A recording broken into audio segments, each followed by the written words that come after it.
Julie și Natanti. Hei! Din Gata să nou! dai? Bă, stai puțin. Pe mine mă omoară treaba asta. Julie, iartă-mă.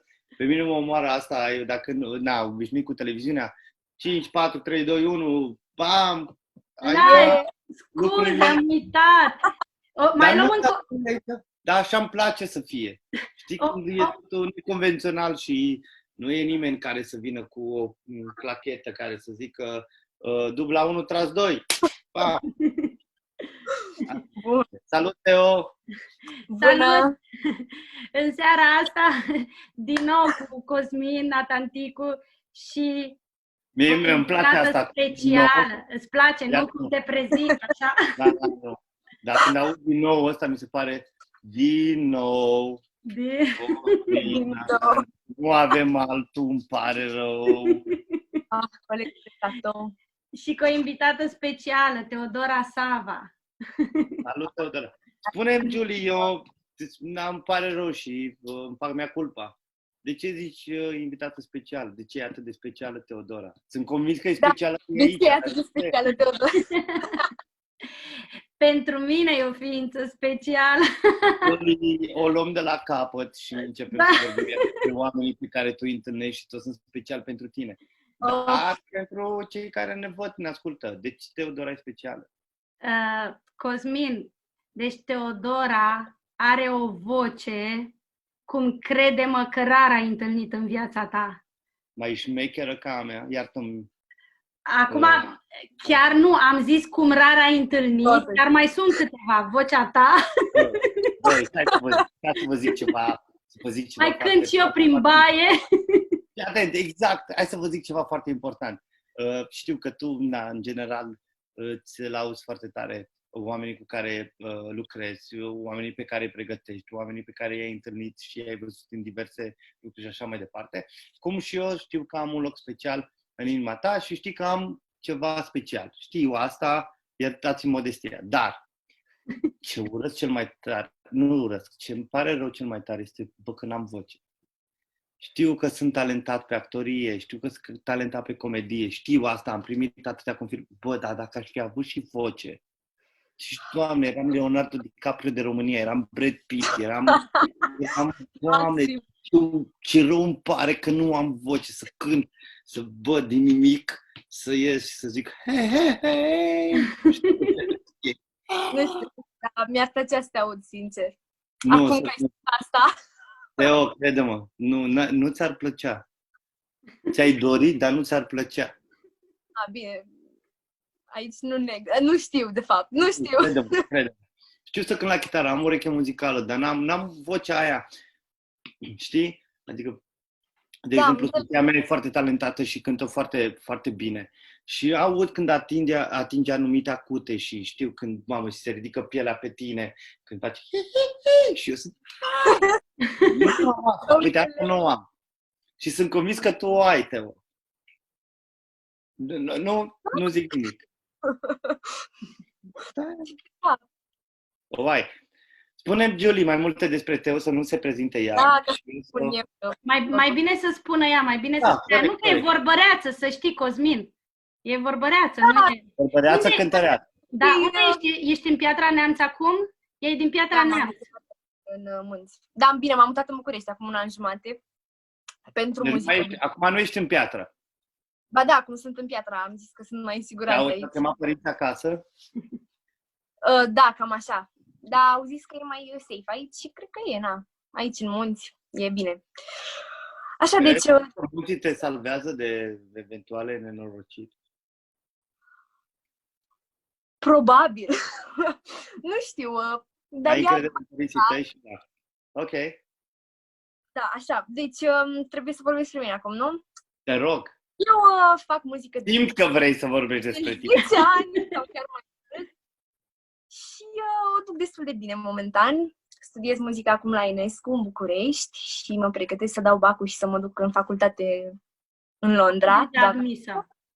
În Londra unde? Stai puțin. La BIM, nu știu dacă știți, sunt facultate strict de muzică. Cum să nu știu? I-am dat de 3 ori și n-am intrat. Nu știu nimic. Da, deci BIM, ICMP nu cred că le știe nimeni, pentru că sunt de muzică contemporană, deci nu sunt neapărat foarte cunoscute. Okay. Așa, practic, succesul meu în muzică a început la 11 ani când am fost la Nexstar, în primul sezon. Și am Și fost... ce ai făcut la Nexstar? Am luat locul 2 în finală. Ce s-a întâmplat? viața- Fii atentă, Teo, oprește-te. Da, da. O să continui povestirea despre tine și așa mai departe. Deci, ai fost la Nexstar, ai la locul 2, nu e ca și cum ai la locul 1. Nu, dar eram așa aproape. Nu, stai puțin, că nu știrbește nimeni din talentul tău. Locul 2 la Nexstar ajută? Ajută? Nu neapărat locul 2, nu neapărat că e locul 2, dar prin simplu fapt că am ajuns în finală și am ocupat totuși un loc important, știi, astfel încât să apar la mai multe emisiuni după. Ăsta este cel mai important loc pe care l-ai ocupat într-un concurs? Nu într-un concurs, doar că într-un concurs așa mai important. Adică ăsta e Da. cel mai important concurs la care ai participat? Nu, am fost la X Factor acum 2 ani, ăla e cel La mai X important. Factor! Urma să zic. La cine în... La Delia. Mamă, Delia o națpa, nici nu-mi place. Atunci le spun. Glumesc pentru că mă cunosc cu ea și îmi permit să fac numai asta, dar chiar nu știu. Nu. Deci era și Brenciu, nu? Era deci Brenciu, Bănică. și Bănică, da. De ce? Ei te-au ales pe tine sau tu te-ai dus în echipa ei? Păi nu, că e cumva aleatoriu, depinde de fiecare sezon. Aleatoriu? Pe bine, tu chiar crezi în asta cu aleatoriu? Mă rog, vorba vine, dar în La fiecare cine an... ți-ar fi plăcut să fii? La cine ți-ar fi plăcut să fii? Dacă ar fi fost să fie nealeatoriu și să alegi tu. Sincer, eu chiar am fost foarte mulțumită cu Delia. Adică ne-am înțeles super bine. Noi încă vorbim de atâta timp. Da, mă, te-ai înțeles foarte bine, presupunând că tu ești un om foarte mișto și te-ai fi înțeles cu oricare dintre cei 4 jurați bine. E vorba de la cine nu știu, în trupă, grupă, la care din cei 4 ai fi vrut să fii? Sincer, honestly, nu ne aude nimeni. Nu ne aude nimeni, doar noi chiar trei. sunt super sinceră și întrebarea asta mi s-a pus de atât de multe ori atunci. Și de fiecare dată am avut același răspuns și chiar nu știu. Acum, dar fii atent, acum că a venit COVID-19, la cine ai fi vrut să fii? Și când toți trebuie să mărturisim tot. Da, e true. În cazul în care... Băi, sincer, nu știu, pentru că nu știu cum am dat ceilalți. Băi, Teo, ești cu Natanticu, crede-mă, ești safe. Băi, aici discuții din asta. Jur că nu zic la nimeni. La cine? Ți-ar fi plăcut la... Nu, deci acum asta... La moldoveanul tău, ai fi vrut la Carlas. Crede-mă. Este? Nu, sincer, nu. Sincer, n-aș fi vrut. Chiar n-aș fi vrut. Câinele meu nu e de acord cu ce spui. Crede-mă, e aici, latră. Zi. Nu, deci... Probabil, adică e o diferență super mare la toți. De exemplu, cu Delia, trebuie să recunosc că nu am lucrat atât de mult cu ea. Ce protocolară ești, deci încă o dată, fii prompt. Dar chiar nu m-am gândit, stai să mă gândesc. Și gândesc cu voce tare, da? Mai devreme că te-au întrebat o grămadă de oameni și că tu mereu ai fost, nu știu ce, zi. Dar nu te aud. Nu, la Delia, chiar foarte mulțumită și nu o să-mi schimb răspunsul. Asta e. Foarte mulțumit. Foarte drăguț. Și până unde te-ai ajuns? Hai, gata, depășim momentul. Până în semifinală am fost. Nice, foarte drăguț. Nu te uita la televizor. Băi, gata, Teo, suport o glumă?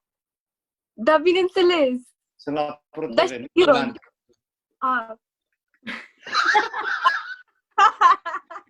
Da, știu cum e. La Vocea României ai fost, Teo? Nu, păi toată viața mea am fost doar la Antena 1. Dar n-ai avut cablu? Ai avut doar pe Antena 1? Da, doar am ținut-o. Ai timp, Teo, și să știi, vreau să zic ceva. Nimic, nu contează niciuna dintre emisiunile astea, că e Vocea, că e... Nu contează. Este un pas foarte important pentru un tânăr care vrea să își arate talentul. Da. Chiar ea avea 16 ani, Cosmin, când a fost la X Factor în semifinal. Okay. Da, acum are 25. 18. Așa zici, avea 16 ani. Nu, dar era... Mi se pare un succes foarte mare pentru un tânăr de 16 ani să ajunge. Julieta. Da. Cum ai cunoscut-o pe Teo? Pe Teo am cunoscut-o când a venit la școala mea la un curs de actorie. Pentru că ea venise în București la Liceul de Muzică George Enescu și făcea muzică, o făcea foarte bine și voia să-și completeze calitățile sau nu știu, pentru muzică a venit să facă actorie. Eu am Oprește-te aici. Da. Eu dacă aș fi avut talent la muzică, Julie, cum te-am căutat pe tine, și vreau să-mi dezvolt talentul la muzică, te căutam pe tine făcând actorie, îmi dezvoltam talentul la muzică sau ce spui? Nu, eu vreau să spun că ea era foarte talentată la muzică și voia să-și completeze tot partea asta de muzică și voia să-și completeze făcând actorie. Sau îi plăcea și actoria, dar eu mi-aduc aminte că de fapt ea a venit ca să-și completeze tot ceea ce făcea. Eu am văzut... Teo joacă într-una din piesele tale musical-urile? În toate, da, în toate. Păi că cum puteam să ratez așa ceva? Și am văzut-o cu tot. Eu mă gândeam, Julie, iartă-mă că te întrerup. Eu mă gândeam că tu alegi dintre oamenii pe care îi pregătești tu, din copiii talentați pe care îi pregătești, aleator, nu cei care joacă în piesele tale, că mi se pare așa nepotisme. Chiar cred. Eu am foarte mult... Până la urmă și eu că sunt cu tine aici în prezentare înseamnă un nepotism, că tu m-ai pregătit pe mine și tu m-ai ales și tu m-ai chemat. Scuze. Serios? Eu nu știam asta. Ce nu știai? Păi, cum adică Julieta te-a pregătit pe tine? Atât de tânără. Tu știi că fii atent, uite, vă las pe Julie în background, ca să zic așa. Julie, eu Julietei îi datorez 80% din ceea ce sunt eu acum. Pentru că Julieta, da, 80%. Mi-asum și eu 20% și altor oameni care m-au influențat într-un mod sau altul. Dar Julieta a fost cea care a tras de mine ani de zile să dau la actorie. Ea cunoscându-mă la o emisiune concurs la TVR, nu eram actor atunci și mi-a spus, băi, uite, te pot pregăti. I-am zis, lasă-mă, nu trebuie, eu sunt foarte talentat. Am o voce, nu, era vorba de talentul actoricesc. Și când mi-am dat seama că am nevoie de actorie, am căutat-o pe... Cine te caută? Cine? E tata, dar... Cheamă-l aici pe tata, ia cheamă-l pe tata. Tati, vino repede, zic că îl cheamă Natanticu, spune, te rog eu frumos. Cheamă Natanticu. Nu mă cheamă Natanticu, pe tine nu te cheamă. Bună seara. Bună seara. Vă văd doar mâna. Spune lui tati să se aplece. Stai mai jos. Vă roagă. Uite, hai te vezi. Roagă Natanticu, nu vă cheamă Natanticu. Natanticu e numai unul, nu are cum să cheme pe altcineva. Corect. Făcând o glumă. Bună seara, îmi pare foarte bine să cunosc un tată de copil talentat. Care, bineînțeles, nu e talentul lui. Deja. E genetic, e clar că aveți un merit acolo. Sincer, el are ureche muzicală. Mă rog, nu cântă, dar de la el am luat-o. Ce anume? Urechea muzicală. Mai mult ascult. Deci sunteți un bun ascultător. Deci trebuie să o cunoaștem și pe mami. Deci mami spune, tati ascultă. Asta e. Am format ca bun ascultător. Sincer. Nenea, tati, lui Teo, felicitări pentru ceea ce dețineți. Mulțumesc. Felicitări pentru emisiunea pe care o faci cu bobonete. Nu e a mea. Eu am avut norocul să mă iubească Dumnezeu să fiu acolo. Eu putea să fiu oricare altul. Deci, încă o dată, 10. Să nu neglijăm pe Julieta care... Mersi mult. Da. Și Julieta e o bună descoperitoare de talente. Iacă-tă-mă! Salut! Pentru că Julieta m-a descoperit pe mine, nimeni nu știe asta. Julieta m-a descoperit pe mine. Și de asta era surprinsă Teo acum, că Julieta chiar... Da, m-a pregătit. Istoria se repetă, da? Și să dea Dumnezeu să fie over and over again. Rămână, Julie. Sincer. Bună seara! Cum te-a zis? Să rămână Julie. Julie, am înțeles de rigă. Nu. Julieta, eu așa te am în telefon. Julie the teacher. Ce frumos! Putea să fie mult mai bine. Da. Eu, fii atentă, chiar dacă l-ai pe tati în spate, știi, e un bodyguard feroce, știi, din toate punctele de vedere, nu din punct de vedere fizic. Am înțeles. A trebuit să ne cânti ceva. Așa am Sigur.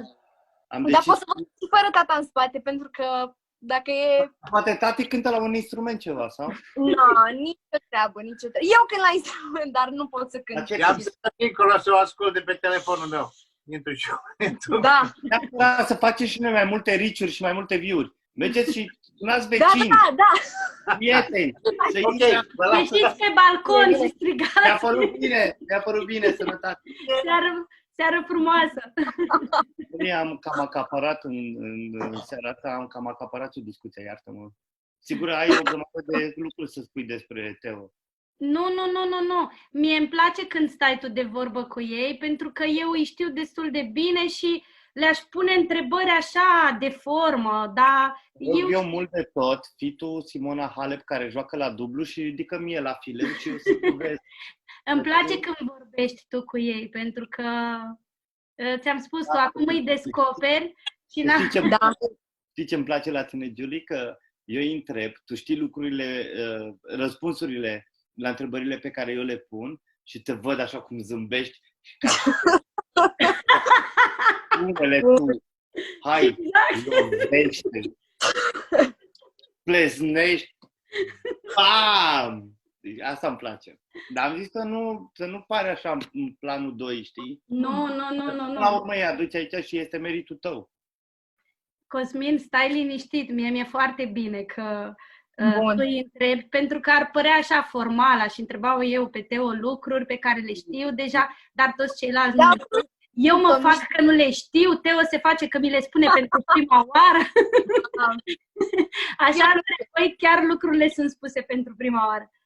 Julie, fii atentă, ca să nu pară totul spontan și așa mai departe. Tu poți acum pe Teo să o biciuiești. Așa. Cântă asta. Da.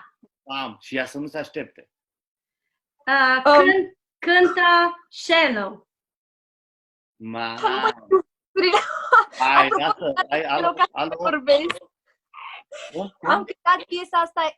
S-a făcut un an deja, nu? S-a făcut un an de când am cântat asta la pactul. Alo, tu n-ai înțeles ce am zis eu? Te va bicui și tu nu ai de comentat. Direct execuți. Biciu ai executat, nu că m-am... Bine, dar asta o să mă fac de râs că nu știu versurile. Aia e. Fii atent. Teo? Da. Ai în fața ta un laptop. Ai dat versuri. Shallow. Da? Nu mai găsi scuze și nu mai fi modestă, ești artistă și când ți se va spune cântă Shallow, nu mai există scuze. Stai, că nu pot să stau pe telefon și nu mă pot folosi de el. Deci, o să încep și o să fie spontan. Cheamă-l pe tati. Nu sunt putereață, e ok, o să improvizez. Hai, improvizează, perfect. Iubesc improvizația, te rog. Bun. I'm over deep and watch as I dive in. I never meet the ground. Crush through the surface when they can hurt us. We're far from the shallow now. In the shallow. In the shallow, we're far from the shallow now. Nu te opri. Am urcat. Nu s-a terminat. Melodia abia a început. Fii atentă. Teo, mă asculți? Nu știu cât mă cunoști pe mine. Știi că eu am o soție, în ciuda aparenței, chiar am o soție. Nu știu de ce a văzut la mine. A fost ea la X Factor și ea este lângă mine acum și ți-a auzit vocea și era atât de aprobatoare. Uite că ți-o arăt acum, uite, e aici. Bună! Bă, era așa încântată de cum când făcea. Deci, dar se aude te-ai bine? oprit chiar când nu... Serios, hai, încă o dată. Păi nu vrei să Asta schimbăm chiar. Poți să zic Julie eu o ți-a piesă dat- pe care o știu. Ce Cum? spui? Poți să zic eu o piesă pe care o știu? Asta vreau să zic. haide. Da. Mai bine. O piesă pe care o știu. Ah, Am dat-o și la una dintre admiterile mele pe asta. Hai să Ia. facem pe asta. And you got me like, oh, what you want from me? And I try to buy your pretty heart, but the price is too high. And baby, you got me like, oh, your love when I fall apart. So you can put me together and from me against the wall. And baby, you got me like, oh,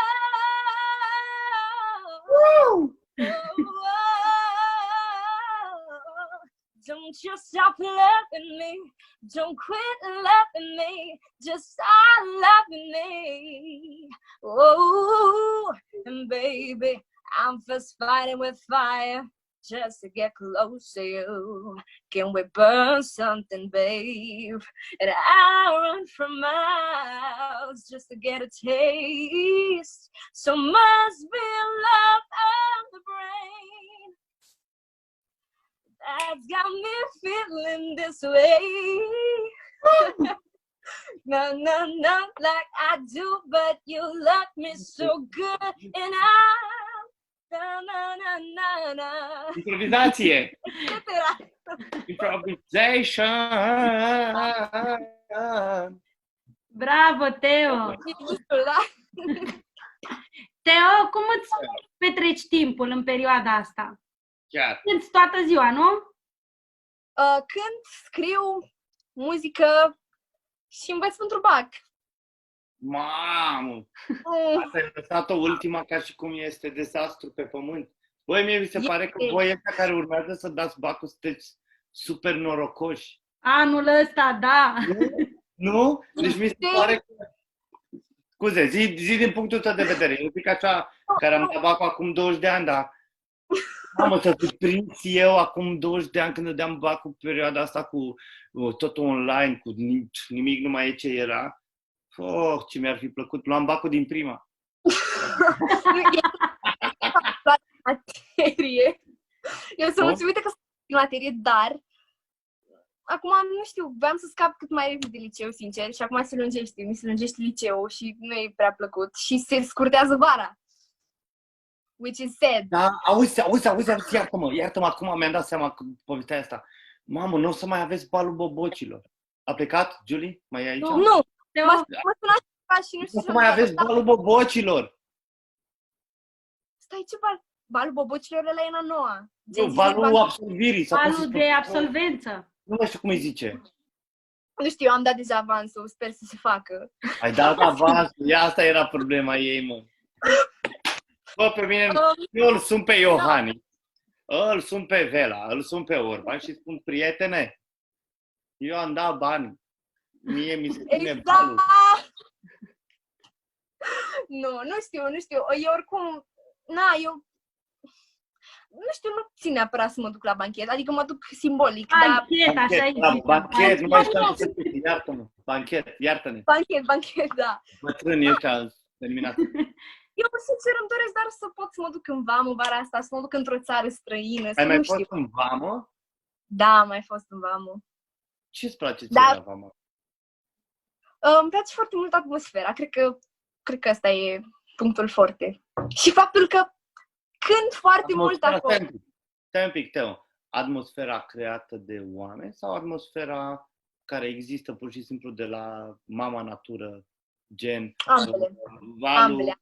foarte aproape de, nu știu, de oameni și de nisip și nisipul și toată tranziția asta? Sau ce e în vama veche asta? Foarte mulți tineri se duc acolo pentru că se întâmplă niște nelegiuiri, dacă stai să iei așa. Și Bine, aia e altceva, e partea bună. nu sunt așa adeptă acestui plan, dar nu de asta, dar mi se pare locul potrivit în care poți în același timp să te duci singur și să contemplezi, să te relaxezi, dar în același timp Spune-mi tu mie loc în Vama Veche, că merg de mult. Am și pe YouTube, dacă cauți Natanticu stand-up comedy Vama Veche, am niște glume, evident, glume, Da! nimic adevărat. O să mă uit imediat după asta. Neapărat, să cauți Natanticu Vama Veche. Să spui și mie locul ăla în care tu poți să stai liniștit și să, nu știu, să te Locul conectezi. ăla poate să fie oriunde. Gen, efectiv, mai ales seara, când nu sunt oameni pe plajă atât de mulți și efectiv stai tu cu tine și te uiți și pur și simplu te gândești la ce vrei tu, Bine, meditezi. asta nu e doar în Vama, asta găsești pe orice plajă. Nu e doar în vamă. La 2 mai poți să te duci. Seara poți să te duci și în eforie. Să stai tu cu tine. Nu. Păi, Nu, preconcepții, Teo, preconcepții. da, asta e ideea, că în vamă, uite, poți într-o seară să stai să contemplezi și seara următoare să te distrezi. Și cum te distrezi în eforie nord sau în eforie sud? Vama veche, nu reche. Iei o chitară, uite, știu și eu să cânt 3 piese la chitară pe care le cânde Pația doar pe alea. Știu 10 piese la chitară. Poftim? Știu 10 piese la chitară. Eu știu 3 piese și 2 colinde. Eu știu 6 colinde și 4 piese. Nu, îți dai seama. Bine. Și știi care e prima piesă care am... Julie, suntem bine ca timp? Da, că ne atenționează, da, e ok. Ok. Am uitat. Teo, Da. ai 17-18 ani? Am 18 din 18, decembrie. iar ești majoră, poți să votezi, bravo. Deci, o să... Abia aștept că n-am făcut asta. N-ai apucat să votezi cu PSD-ul. Nu. Deci, Teo, ai un prieten, un iubit? Da. Nice. Vreau și eu, uite, vorbeam și cu băieți, am vorbit cu Răzvan, am vorbit cu Tommy, am vorbit cu Rareș, bravo, mersi, Julie. Wow, niciodată. Cum în perioada asta, de exemplu, în Piatra Neamț, cum reușești să te vezi? El e din Piatra Neamț? Da. Cum te vezi cu el? Având în vedere că n-ai voie să ieși decât în anumite situații și caz de urgență. decât la cumpărături și... Exact. Cam atât. Eu... Sau da, bine. Păi nu știu, fiind o relație la distanță, eu sunt în București, sunt obișnuită să mă văd mai rar cu el. Ce șmecheră ești, sunt convins că te vezi zilnic cu el. E Da, ca un Romeo care vine. La ce etaj stai, Teo? Poftim? La ce etaj stai? La 4. Ah, Am lift lejer, am lift. are scară de la pompieri și vine. Nu, dar ne vedem des, dar oricum ne vedem cu mască, adică stăm la distanță oarecum. Și noi te credem. Și noi suntem... Deci noi suntem niște naivi care chiar cred asta. Deci fac cu mâna la un metru și la un... Nu, sincer, acum chiar sunt un exemplu bun aici. Eu chiar de o lună, de când sunt eu izolată, nici măcar nu l-am îmbrățișat. Efectiv, ne-am ținut de mână așa puțin, dar rest, doar stăm. Deci de mână cu mănuși, nu, Teo? Nu, că am dezinfectant, e ok. Nici măcar nu l-ai îmbrățișat, Teo. Dar Nu. eu am o nepoată cu care conviețuiesc aici, are 11 ani, nu te-ar crede.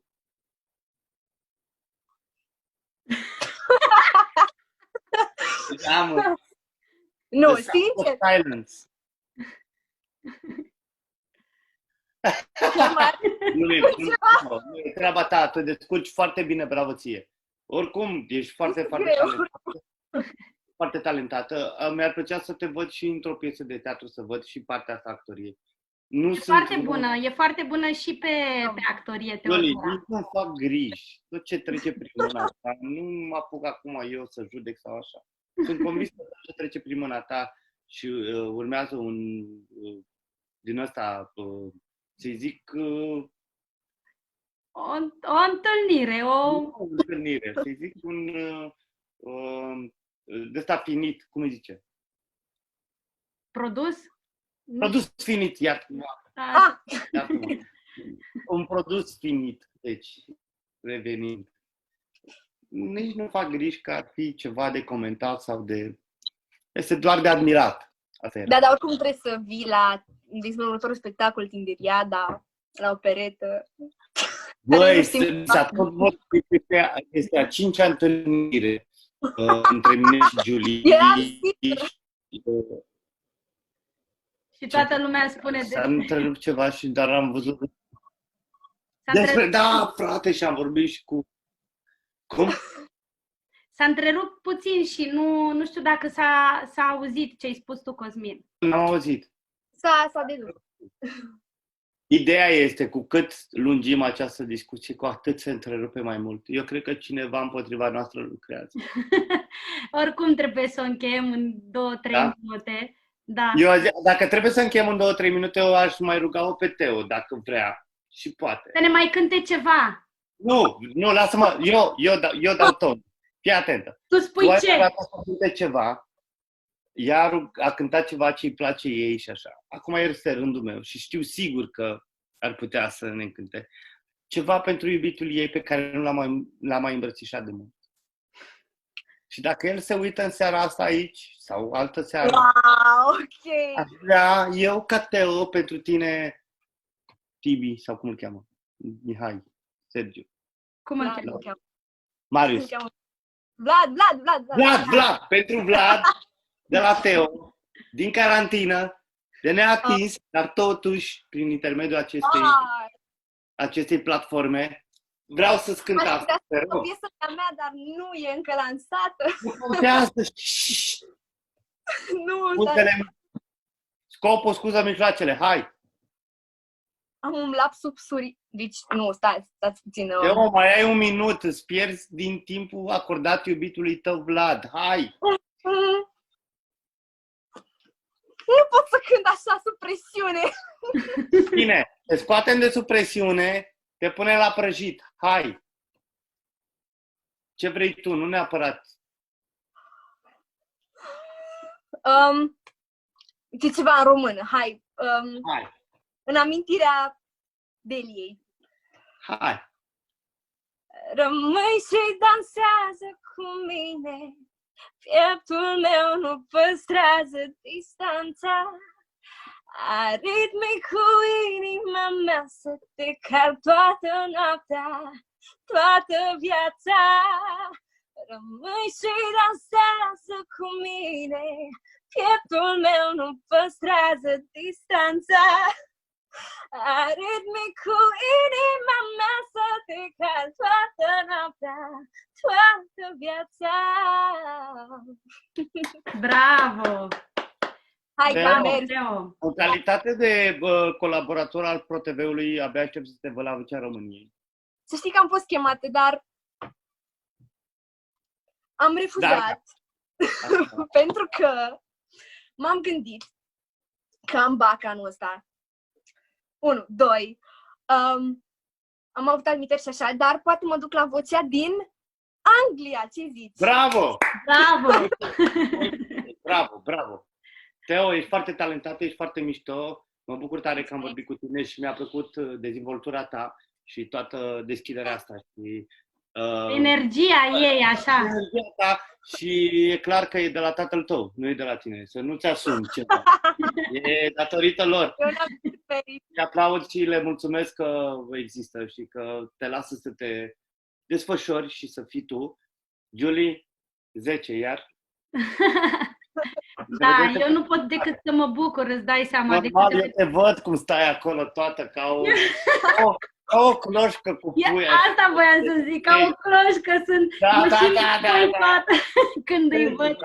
Eu sunt ca un copil, așa, care se bucură la o jucărie, nu ca la o jucărie, ca la cel mai frumos lucru, când văd talente.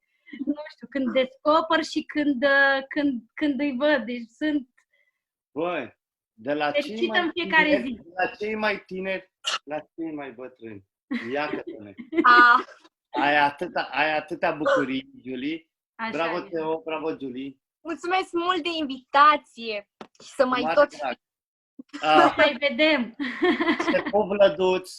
Ne vedem săptămâna viitoare, Cosmin, noi. Neapărat. Te pup, Teo, ai grijă de tine și abia aștept să vin în București, să ne vedem. Aștept poeziile tale în continuare, Julie. Da, postez. Dar, Cu Teo să postezi într-una. da. Pa! V-am pupat! Pa, copii! Pa!